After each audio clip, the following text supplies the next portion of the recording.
Game face on पे नया दिन, नई बात, नई शुरुआत, लेकिन कैसे ना करे कल रात की बात, क्योंकि रॉयल चैलेंजर्स बेंगलुरु एक बार फिर से चिन्नास्वामी स्टेडियम गए, एक बार फिर से हार गए। मतलब अब मुझे समझ में नहीं आ रहा है, ये टीम इतनी अच्छी है, केकेआर, सीएसके, मुंबई इंडियंस के घर को घर माना ही नहीं इस बार, और अपने घर को अपना घर मनवा नहीं पा रहे हैं। समस्या क्या है, प्रॉब्लम क्या है, आप बता दीजिए। देखिए, स्पिन के जाल में थोड़े से फंसे थे चिन्नास्वामी में। दिल्ली कैपिटल्स के गेंदबाज बहुत अच्छी गेंदबाजी करते नजर आए। Special shout out to Kuldeep Yadav यार, जो लगातार बताते हुए कि सारे आईपीएल स्पिनर्स की आप बात कर लो, होंगे नूर अहमद पर्पल कैप की रेस में आगे एंड ऑल ऑफ दैट, लेकिन अगर भारतीय स्पिनर्स की बात की जाए तो मुझसे आगे बढ़ के और ऊपर उठ के देखना फिलहाल थोड़ा सा आपके लिए भी मुश्किल होगा।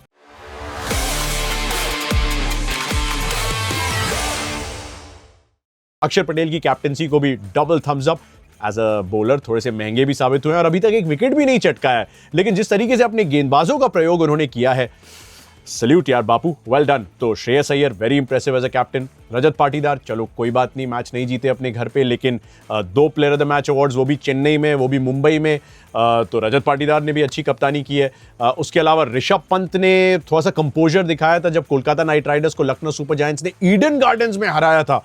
So credit where it's due completely to Rishabh Pant as well, और उसके अलावा शुभमन गिल। हमने कल के वीडियो में काफ़ी बात की थी कि शुभमन गिल की कप्तानी कितनी इंप्रेसिव रही है। यस, उनके पास एक कमाल का वेल राउंडेड बॉलिंग अटैक है, बट यार ये यंग कैप्टन्स जो हैं वो एक अलग ही कहानी रच रहे हैं इस सीजन में। यंग कैप्टन की तरफ मैं आऊँगा थोड़ी देर बाद इस वीडियो में, लेकिन special shout out to Delhi capitals and Axar Patel, क्योंकि लगातार चौथा मुकाबला सीजन की शुरुआत में ही जीत गए हैं, और इससे बेहतर और क्या हो सकता था एक ऐसी टीम के लिए जो लगभग स्क्रैच से शुरुआत कर रही थी। कुछ पुराने चेहरे थे, लेकिन उसके बावजूद एक ऑलमोस्ट नया बॉलिंग अटैक, जिसमें मिचेल स्टार्क का इंट्रोडक्शन हुआ है, जिसमें विप्रज निगम जैसे बॉलर्स अचानक स्टैंड आउट करते हुए नजर आ रहे हैं। And special shout out to Vipraj Nigam also यार, वो 61 पर नो लॉस थी आरसीबी की टीम, तेज तरार तरीके से पावर प्ले में तोड़ फोड़ कर दिया था। उसके बाद विप्रज ने ही वो रन आउट कराया फिल सॉल्ट का, उसके बाद विप्रज ने ही विराट कोहली का विकेट लिया। जब ये यूपी T20 में कमाल की गेंदबाजी कर रहा था और दिल्ली कैपिटल्स द्वारा पिक हुआ ही था, किसने सोचा था कि इतनी जल्दी स्टॉक इतना राइज कर जाएगा। इकोनॉमी अभी भी थोड़ा सा हाई है, बट कॉन्फिडेंस भी उतना ही हाई पहुंच गया है। विराट कोहली का विकेट आपकी सीवी में पहले 4 मैचेस में अगर इतना बड़ा विकेट आ जाए तो यू गॉट टू से निगम साहब बहुत अच्छा कर रहे हैं आप। और केएल राहुल की बात कैसे ना करें यार, मतलब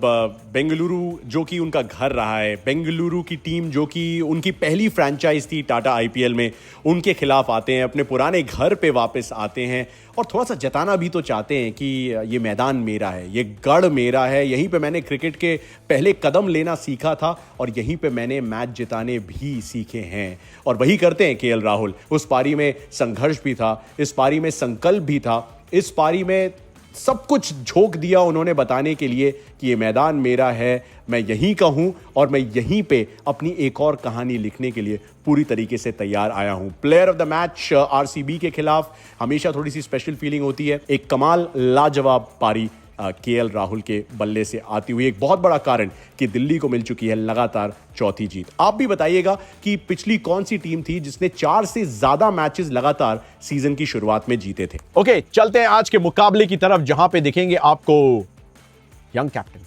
uncapped captain, not so young captain and not so uncapped captain also यार। लेकिन पिछली बार कब आपने किसी एक अनकैप्ड सो टू से इंडियन को कप्तानी करते हुए देखा था? वही है सबसे बड़ी कहानी आज के इस मुकाबले की। एमएस धोनी वैसे तो अनकैप्ड नहीं कह सकते, लेकिन ऑक्शन के रूल्स के हिसाब से वो अनकैप्ड प्लेयर की कैटेगरी में आते हैं, तो चलो कह देते हैं 43 वर्षीय एमएस धोनी कप्तानी करने वाले हैं चेन्नई सुपर किंग्स की। एक बार फिर से थोड़े से आंकड़े में क्लियर कर देता हूं, किसी और कप्तान ने अपने फ्रेंचाइज को 100 से ज्यादा मैचेस नहीं जिताए, एमएस धोनी ने जिताए। किसी और कप्तान ने अपने फ्रेंचाइज की 200 से ज्यादा मैचेस में कप्तानी नहीं की है, एमएस धोनी ने की है। पिछली बार जब कप्तानी की थी चेन्नई सुपर किंग्स ने ट्रॉफी उठाई थी अहमदाबाद में, गुजरात को हराया था, कमाल का कॉन्टेस्ट वो देखने को मिला था। उसके बाद पहली बार कप्तानी संभालने वाले हैं। लेकिन दूसरी तरफ केकेआर भी तो वहां आने वाले हैं जहां पे उन्होंने एक नहीं 2 बार आईपीएल की ट्रॉफी उठाई है। 2012 के फाइनल में चेन्नई सुपर किंग्स को उन्हीं के घर पे फाइनल में हरा के अपनी पहली ट्रॉफी अपने नाम की थी, और 12 साल के बाद एक बार फिर से ट्रॉफी वहीं पे उठाई। इस बार सनराइजर्स हैदराबाद की टीम की चुनौती को किया था दरकिनार। तो क्या केकेआर हैं तैयार। कुछ पुराने चेहरे दिखने वाले हैं यार, जैसे कि मोइन अली, जिन्होंने 4 सीजन चेन्नई सुपर किंग्स की जर्सी पहनी, लगभग 50 मैच खेले, 25 विकेट भी लिए, लगभग 850 रन भी बनाए, वो दिखेंगे। अजिंक्य रहाणे जो कि कप्तान है अब केकेआर के, वो चेन्नई सुपर किंग्स के साथ अपना वर्जन 2.0 ऑफ T20 क्रिकेट ढूंढने में सफल हुए थे। एक्चुअली केकेआर के खिलाफ ही मुकाबला था चेन्नई का, मैं ईडन गार्डन्स में था, और अजिंक्य रहाणे ने बड़ी तेज तर्रार 70+ की नॉक खेली थी नंबर 3 पे आते हुए चेन्नई के लिए, और ऐसा लगा कि यार ये अजिंक्य अभी तक हमें कैसे नहीं दिखा। वो दिखा था चेन्नई के लिए केकेआर के खिलाफ, अब वो केकेआर के लिए दिखेगा चेन्नई के खिलाफ, तो एक थोड़ी सी घर वापसी उनके लिए भी। उसके अलावा वरुण चक्रवर्ती, जिनके लिए बड़ी खूबसूरत यादें हैं चेपॉक की, पिछले सीजन आईपीएल का टाइटल भी चेपॉक में जीता, TNPL यानी तमिलनाडु प्रीमियर लीग का टाइटल भी चेपॉक में ही उन्होंने जीता। वो वापस आने वाले हैं चेपॉक के अपने उस कहते हैं ना हैप्पी हंटिंग ग्राउंड की तरफ। डीजे ब्रावो भी तो हैं। राशिद खान के वो सबसे सफल गेंदबाज बनने से पहले T20 क्रिकेट के सबसे सफल गेंदबाज डीजे ब्रावो, जिन्होंने चेन्नई सुपर किंग्स के साथ इतना वक्त बिताया, उनको इतने मैचेस जिताए, उनके साथ इतने टाइटल जीते, अब वापस आने वाले as a mentor of KKR to his former hunting ground, that is Chepauk. Chepauk में बहुत प्यार करते हैं लोग डीजे ब्रावो से, और वो बंदा खास है। हकीकत ये भी है कि bottom of the points table ये दोनों टीमें हैं, मतलब bottom half of the points table. Kolkata night Riders की शुरुआत आरसीबी के खिलाफ बड़ी खराब हुई थी इस सीजन की, फिर गुवाहाटी में उन्होंने राजस्थान रॉयल्स को हराया, फिर हारने का एक actually win loss win type का उनका मामला रहा है अभी तक। तो पिछला मुकाबला वो हार के आ रहे हैं, वो मुकाबला जीत सकते थे, आखिरी ओवर में चाहिए थे 24 रन, तो कुछ ज़्यादा ही मामला उन्होंने रिंकू सिंह के मजबूत कंधों पे छोड़ दिया। 19 रन आए 4 विकेट से, कोलकाता नाइट राइडर्स अपने ही घर पे लखनऊ सुपर जायंट्स से हार गए। तो पलटवार की कोशिश उनकी भी है। चेपॉक में हेड टू हेड देखेंगे तो 11 मैचेस में से 8 मुकाबले जीते हैं चेन्नई सुपर किंग्स ने, सिर्फ 3 केकेआर के नाम है, लेकिन चेपॉक में आज तक कभी आईपीएल के इतिहास में लगातार 3 होम मैचेस चेन्नई की टीम नहीं हारी है।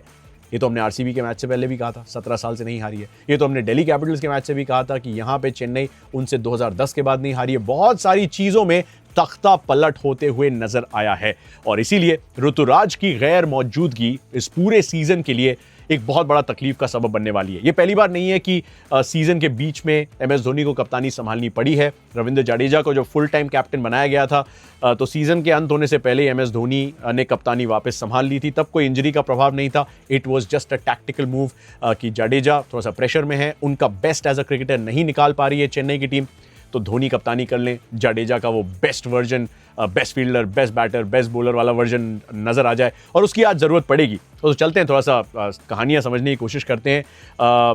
थोड़ी सी दिलचस्प चीज हुई थी एक चेपॉक में पिछली बार जब एमएस धोनी बैटिंग कर रहे थे, बिकॉज एमएस धोनी जब आते हैं ना, तो उनके आने से पहले एक माहौल बन जाता है वहाँ पे। तो चेन्नई जब आती है तो वैसे ही वो कहते हैं हम चंपई इश्क का खुमार, ऑल येलो स्टेडियम में आपको नजर आता है। जब एमएस धोनी पिछले मैच में बैटिंग करने आए थे घर पे, दिल्ली की टीम उनके सामने थी, ओवर भी काफ़ी थे, रन भी काफ़ी बनाने थे, लेकिन जैसे जैसे वो शॉट्स नहीं आए उनके बल्ले से, तो लोगों का बाहर जाना शुरू हो गया। मैंने अपने छोटे से ब्रॉडकास्टिंग करियर में पहली बार ऐसा देखा था कि लोग स्टेडियम से बाहर जा रहे हैं, उम्मीद खो चुके हैं एक ऐसे बंदे के लिए जिसने शायद सबसे ज्यादा उम्मीद न केवल अपनी फ्रेंचाइज के लिए बल्कि इंडियन क्रिकेट में जगाई है। ग्रेटेस्ट फिनिशर हम उन्हें यूं ही नहीं कहते। तो क्या अभी भी वो आग बाकी है, और क्या कप्तानी आने से अब वो थोड़ी सी जो वो कहते हैं ना इज्जत, थोड़ी सी जो आबरू है, जो थोड़ा सा मान सम्मान है, वो बचा पाएंगे चेन्नई सुपर किंग्स? कई बार मुश्किल स्थितियों से चेन्नई को उबारा है, उन्हें मुश्किल स्थितियों से निकाला है, तो क्या एमएस धोनी इंस्पायर कर सकते हैं? प्रॉब्लम्स उनके साथ काफी हैं, ऋतुराज अब नहीं रहेंगे सीजन में, तो कौन आएगा? क्या राहुल त्रिपाठी के साथ अभी भी वो कंटिन्यू करेंगे? क्या त्रिपाठी अब नंबर 3 पे आएंगे? क्योंकि पिछले मैच में पहली बार एक 50+ ओपनिंग पार्टनरशिप चेन्नई की इसी सीजन आई है, जब डेवन कॉनवे और रचिन रविंद्र, हमारे दोनों कीवी भाई, एक साथ ओपन करते हुए नजर आए। और अगर राहुल त्रिपाठी नहीं तो कौन? क्या शेख रशीद को एक मौका दिया जाएगा, जिनको इतना हाईली रेट कर रहे हैं चेन्नई के फैंस भी, एक्चुअली न्यूट्रल फैंस भी कह रहे हैं दे दो यार मौका इस बंदे को?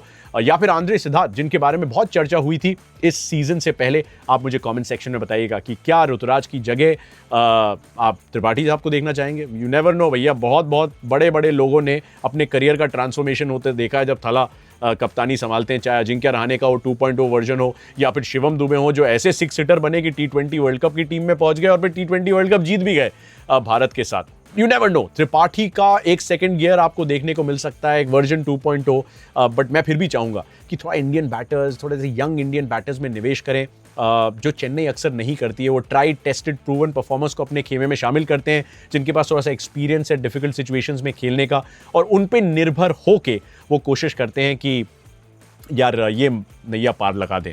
अब ऐसे चलेगा या नहीं चलेगा ये तो वक्त बताएगा। समस्या उनके मिडिल ऑर्डर बैटर्स की है, क्योंकि जो नंबर 4 से 7 के बीच में उनके बैटर्स आते हैं, उनका लोएस्ट स्ट्राइक रेट है इस सीजन 126.04। केकेआर का मिडिल ऑर्डर भी कुछ खास नहीं कर पा रहा है। उनका स्ट्राइक रेट भी 147.18 का है, 147.18, which is not the greatest, क्योंकि टीमें वहीं पे मैचेस जीत रही हैं, मतलब पावर प्ले अच्छा करती हैं, तो मिडिल ऑर्डर जो है उसको और आगे ले जाता है, उनको पीछे नहीं घसीटता है। तो चेन्नई के साथ ये प्रॉब्लम है, केकेआर उसके लिए भी एक सेमी प्रॉब्लम है। तो अपने आप में ये भी एक contest with in the contest है। जो कैरेबियन स्टार्स हैं केकेआर के, यानी कि सुनील नारायण और आंड्रे रसेल, वो दोनों फायर नहीं कर रहे। दोनों एक बार फिर से रिटेन किए गए। दोनों किसी परिचय के मोहताज नहीं है। सुनील नारायण तो multiple most valuable player awards, player of the season award जीत चुके हैं। आंड्रे रसेल ने भी पहले अपनी ज़िंदगी में ये ऐसा काम किया है। रसेल ने तो पहले 2 मैचेस में गेंदबाजी भी नहीं की थी, और फिर गेंदबाजी करना शुरू किया तो लोगों को लगा अच्छा हाँ, अरे ये तो बहुत अच्छा गेंदबाज है यार, ये तो विकेट भी चटकाता है, तो विकेट तो ले रहे हैं। लेकिन बैटिंग में वो तो नंबर 7 या फिर उससे नीचे ही आ रहे हैं, और उसकी वजह से क्या आप एक इतनी बड़ी राशि में रिटेन किए गए प्लेयर को देखना चाहेंगे? आप नहीं चाहेंगे रसल थोड़ा सा ऊपर आए? मतलब क्यों ऐसे वो बंदिशें उन पे लगाना? वो कॉन्टेस्ट उनका किसके साथ होगा मैं थोड़ा सा आगे आपको वीडियो में बताऊंगा। अजिंक्य रहाणे आपको दिखेंगे इस मैच में, और मुझे लगता है क्योंकि चेन्नई की सरफेस को अच्छी तरीके से जानते पहचानते हैं, you never know, Ajinkya Rahane का बेस्ट ऑफ द सीजन जो है वो इस मैदान के लिए उन्होंने रोक के रखा है। सरफेस भी थोड़ी सी अजीब रही है, रन भी पड़ जाते हैं, कभी कभी रन बन ही नहीं पाते हैं। केएल राहुल ने 77 रन बनाए थे पिछले मैच में यहीं पे दिल्ली कैपिटल्स के लिए, और मैं अजिंक्य रहाणे को एक सिमिलर मोड में देखता हूं इस मैच में, तो रन की उम्मीद होगी मुझे उनसे। जो बड़ा सवाल रहेगा वो यही कि क्या आप मतलब ऑफ स्पिनर को अनलीश करना चाहेंगे आंड्रे रसल जैसे गेंदबाज बल्लेबाज के खिलाफ? मैं देख रहा था, एक्चुअली चेक कर रहा था कि रविचंद्रन अश्विन जो है वो तंग करते हैं आंड्रे रसल को। उन्होंने जो 17 गेंदें डाली हैं आंड्रे रसल को, उसमें उन्हें सिर्फ 16 रन बनाने दिए और उन्हें डिसमिस भी किया है 2 बार। तो that's a great battle to watch out for. Ravindra Jadeja को एक्चुअली अच्छी तोड़फोड़ करते हैं आंड्रे रसल। 69 रन उन्होंने बनाए जडेजा की 38 गेंदों में, डिसमिस भी 2 बार हुए हैं, लेकिन बड़े शॉट्स के चक्कर में कभी कभी हमारे Andre the giant muscle Russell out हो जाते हैं। रसल नूर को सिर्फ अभी तक 7 गेंदें ही खेलें, मतलब नूर ने सिर्फ 7 गेंदें उन्हें डाली हैं, उन पे 12 रन बनाए और 1 बार डिसमिस भी हुए हैं। तो अगर स्पिन के एग्जामिनेशन की बात की जाए तो आंड्रे रसल का प्रमोशन क्या बनता है, या फिर क्या अश्विन से उन्हें बचा के रखेंगे और कहेंगे नहीं जब नीचे 17 से 20 ओवर का पीरियड आएगा तब आपका काम जो है ऑटोमेटिकली बढ़ जाएगा। वेंकटेश अय्यर अच्छे नजर आए पिछले कुछ मैचेस में। पहले 3 मैचेस में वो रन नहीं आए, उसके बाद मतलब जब वानखेड़े में नहीं आए तो थोड़ा सा लगा कि अब यार गड़बड़ है कुछ, क्योंकि रिटेन तो नहीं किया, लेकिन 23.75 करोड़ में वापस लिया था कोलकाता नाइट राइडर्स ने। उप कप्तानी भी थमाई थी उन्हें, बट पिछले 2 मैचेस में एक अर्धशतक, और पिछले मैच में एक्चुअली लखनऊ से नहीं भी जीत पाए, लेकिन वेंकटेश अय्यर ने 45 रन बनाए। So good science for Kolkata night Riders. 8 titles तो इन दोनों टीमों के बीच ही हैं 17 में से। So should be a good battle. हम चाहते हैं क्लोज मैचेस हों, जो कि अभी तक ज़्यादा देखने को नहीं मिले हैं। थोड़े से स्टैट्स आपके लिए अगर काम आए तो धोनी और केकेआर के स्पिनर्स का एक अजीब सा लव अफेयर है, थोड़ा सा वन साइडेड भी है, क्योंकि वहाँ पे केकेआर के स्पिनर्स ने फंसाया है उन्हें। वरुण ने उन्हें 16 गेंदें डाली हैं आईपीएल में, वरुण को सिर्फ 11 रन मारे एमएस धोनी ने, और 3 बार डिसमिस भी किया है। बड़ा खतरा अगर एमएस धोनी का वैसे ही प्रमोशन होता है जैसे पिछले कुछ मैचेस में हम देखते आ रहे हैं। सुनील नारायण के खिलाफ तो तकलीफ का और भी सबब है, क्योंकि सिर्फ 39 रन एमएस धोनी ने उनके खिलाफ 74 गेंदों में बनाए हैं आईपीएल में, और नारायण ने एक बार ही डिसमिस किया हो, लेकिन अगर स्ट्राइक रेट 52.7 का है नारायण के खिलाफ, यानी कि एमएस धोनी सिंगल लेके निकल लेते हैं भाई, उनसे पंगा नहीं लेते। चेन्नई सुपर किंग्स ने 31 छक्के लगाए हैं 5 पारियों में, जो कि किसी भी टीम के लिए सबसे कम है। केकेआर ने भी ज़्यादा नहीं लगाए, 42 लगाए 5 पारियों में, बट 11 ज़्यादा लगाए चेन्नई से। नारायण ने अश्विन को डोमिनेट किया है बैट के साथ, तो अगर अश्विन को पावर प्ले में आप देखेंगे तो नारायण का भी वो 240 के स्ट्राइक रेट वाला अवतार आपको नज़र आ सकता है, तो अश्विन को वो तंग करते हैं। So could the uncapped Indian captain MS Dhoni से कि यार नहीं, मेरा पुराना जो सेनापति है अश्विन, उसके बजाय मैं उस बंदे को लगा दूं जिसने 10-11 विकेट लिए सीजन, यानी कि नूर अहमद, ताकि सुनील नारायण को फंसाया जा सके, या फिर थोड़ा सा एक्सप्रेस पेस डाले उनके खिलाफ, वो नोज एंड टोज यानी यॉर्कर और बाउंसर, जिससे थोड़ा सा फंसाया जाए। रूम दोगे तो भाई रूम ढूंढना पड़ेगा गेंद को चेपॉक के बाहर, ये तो सुनील नारायण की कहानी है। Not fired yet. Vaibhav Arora पे भी मैं नजर रखूंगा, खासतौर से पावर प्ले में कॉनवे और अचिन रविंदा के खिलाफ, बिकॉज 2024 से अगेंस्ट लेफ्ट हैंडर्स की बात करूं वैभव अरोड़ा की पावर प्ले में, तो अरोड़ा साहब ने 8 विकेट लिए हैं 11 पारियों में, स्ट्राइक रेट 7 का है, मतलब हर 7वीं गेंद पे वो विकेट लेते हैं लेफ्ट हैंडर्स के खिलाफ, और इकोनॉमी 6 से जस्ट ऊपर का है। तो कॉनवे, अचिन रविंद्रा वर्सेस वैभव अरोड़ा, जो कि इंपैक्ट प्लेयर की तरह अक्सर आते हैं, should be a very good battle to watch out for. 12 वैसे बनाने की जरूरत नहीं है, सिर्फ इसलिए जरूरत पड़ती है बिकॉज अब क्योंकि ऋतुराज नहीं होंगे, मैं तो सीधे राहुल त्रिपाठी को ही डाल रहा हूं, बिकॉज चेन्नई का वो टेम्पलेट रहा है, प्रूवन आईपीएल एक्सपीरियंस, उसी को 3 पे खिलाएंगे। 4 पे शिवम दुबे, मतलब ओपनर अचिन रविंद्रा, कॉनवे, त्रिपाठी, दुबे। 5 पे शंकर, विजय शंकर। 6 पे जडेजा, 7 पे MS Dhoni, I am guessing 7 पे ही रहेंगे, थला फॉर अ रीजन।